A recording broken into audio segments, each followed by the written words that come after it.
Welcome back to my YouTube channel DPSC with Bhumika. I hope आप सभी अच्छे होंगे और मैं भी अच्छी हूँ। पिछली वीडियो में हमने कवर किया था यूसीसी बुक का यूनिट 2 का first topic female reproductive system और केयर ड्यूरिंग प्रेगनेंसी। इस वीडियो में हम कवर करने वाले हैं हमारे यूनिट 2 का next topic which is prenatal growth during 3 trimesters. Pregnancy के ड्यूरिंग 3 ट्राइमेस्टर्स में प्रेगनेंसी डिफाइंड होती है। जो फर्स्ट ट्राइमेस्टर होता है हमारा period of ovum means conception या फिर फर्टिलाइजेशन से लेके 2 वीक्स तक। फर्टिलाइजेशन वही मैंने बताया था, fusion of 2 genetics to form a new organism. ये हो गया फर्टिलाइजेशन। और उसके बाद single cell zygote begins to multiply and form several dozens of cell. अब जो सिंगल सेल जाइगोट होता है वो बहुत सारे सेल्स को कनेक्ट करते करते एम्ब्रियो फॉर्म करता है, उसके बाद फीटस। ये लॉन्ग प्रोसेस 9 मंथ तक चलता है। इम्प्लांटेशन। अब इम्प्लांटेशन क्या होता है?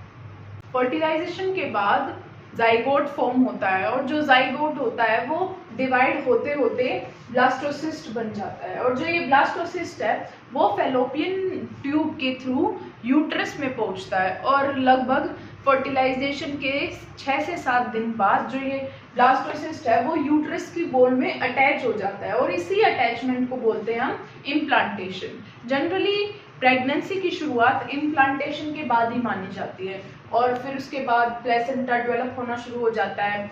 जो प्लेसेंटा होता है आपको पता ही होगा कि जिससे अम्बिलिकल कॉर्ड के थ्रू बच्चे को माँ के द्वारा ऑक्सीजन और न्यूट्रिएंट्स मिलते हैं। So this was our first trimester period of ovule. Now second period which is period of embryo from 3rd week to 8th week. अब जो सेकंड ट्राइमेस्टर है हमारा वो लैग करता है 3rd week of pregnancy to 8th week. इसमें क्या होता है? All the major organs, tissues and systems of the body are being form. मतलब बेबी के जो मेजर ऑर्गन्स हैं जैसे कि लंग्स हुआ, हार्ट हुआ और भी ऑर्गन्स, लीवर, उसकी किडनीज, ये सारे जो ऑर्गन्स हैं वो डेवलप होना शुरू हो जाते हैं। किसके अंदर? इस टाइम पीरियड के अंदर। उसके टिश्यूज, उसके ऑर्गन, उसके systems, digestive system, excretory system, उसका रेस्पिरेटरी सिस्टम, ये सारे जितने ऑर्गन्स, मेन सिस्टम होते हैं वो बनने शुरू हो जाते हैं इस पीरियड में। Most rapid development. और ये जो ट्राइमेस्टर है ये सबसे रैपिड डेवलपमेंट वाला ट्राइमेस्टर माना जाता है क्योंकि इसमें बच्चे की जो ग्रोथ और डेवलपमेंट है यूट्रस में वो सबसे ज्यादा तेजी से होती है। Exchange of oxygen and nutrients from mother. वही मैंने बताया प्लासेंटा के थ्रू, मतलब मदर और बेबी में एक्सचेंज होता है किसका? ऑक्सीजन एंड न्यूट्रिएंट्स का, ताकि बच्चे को न्यूट्रिएंट्स पूरे प्राप्त हो सके और वो सांस ले सके।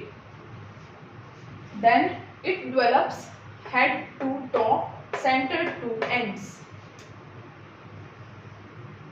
और जो बच्चे की डेवलपमेंट होती है वो कैसे होती है? हेड से लेकर टो तक, पहले ऊपर से स्टार्ट होगी, देन नीचे तक और सेंटर से हैंड्स तक। जैसे कि पहले हार्ट की हुई, देन हैंड्स की, ऊपर से पहले हेड की स्टार्ट हुई, देन स्टमक, देन लेग्स।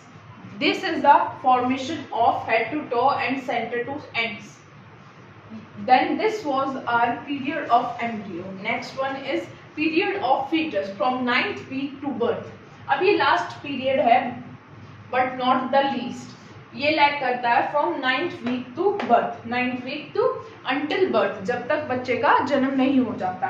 अब इसमें है ना डेवलपमेंट, जो ग्रोथ होती है वो हेड रीजन मतलब ब्रेन की डेवलपमेंट स्लो हो जाती है इस पीरियड में। और डेवलपमेंट ऑफ बोन स्ट्रक्चर, इसमें बच्चे की जो हड्डियां होती हैं उनकी डेवलपमेंट ज्यादा होती है। Then foetus gains in height and weight. इस पीरियड में जो फीटस होता है उसमें बच्चे की हाइट और वेट दोनों बढ़ता है। अब तीनों पीरियड में कुछ ना कुछ अलग अलग स्ट्रक्चर्स और सिस्टम या फिर फंक्शंस बोल सकते हैं वो हैं। जैसे कि इसमें इम्प्लांटेशन होती है फर्स्ट वाले में, सेकंड में रैपिड डेवलपमेंट होती है एंड थर्ड में बोन स्ट्रक्चर और उसका जो ब्रेन डेवलपमेंट है वो स्लो हो जाता है। तो तीनों का अलग अलग रोल है किसमें, प्रेगनेंसी में, और तीनों इम्पोर्टेंट है। तो आप अगर आप स्क्रीनशॉट लेना चाहते हैं तो स्क्रीनशॉट ले लो और साथ साथ में इसके नोट्स बनाते रहना। तो ये था आज का हमारा topic, prenatal growth during 3 trimesters. तो और अगर आपको इन पीडीएफ्स यानी इन नोट्स की पीडीएफ चाहिए तो मैं डिस्क्रिप्शन में मेरा टेलीग्राम चैनल का लिंक लगा दूंगी, आप उस टेलीग्राम चैनल को ज्वाइन करिए। और अगर आपको पीडीएफ चाहिए इन यूनिट्स के, क्योंकि अभी तक तो मैंने पहली यूनिट ही कराई है, तो उसके नोट्स के पीडीएफ मैं वहाँ शेयर कर दूंगी, आप वहाँ से ले सकते हैं। और बाकी नोट्स तो आप अगर खुद से बनाएं तो वो बेहतर है, और अगर आपको मेरे नोट्स भी चाहिए तो आपको वहाँ मिल जाएंगे। और हाँ, मैं वहाँ पे इम्पोर्टेंट क्वेश्चन भी शेयर करती हूँ, जैसे कि यूनिट 1 में से कितने क्वेश्चंस इम्पोर्टेंट है, कौन से क्वेश्चंस रिपीटेड है जो बार बार एग्जाम में आते हैं, और इस यूनिट के ख़त्म होने के बाद इसके भी शेयर करूँगी। तो thank you very much, do subscribe, like and share this video.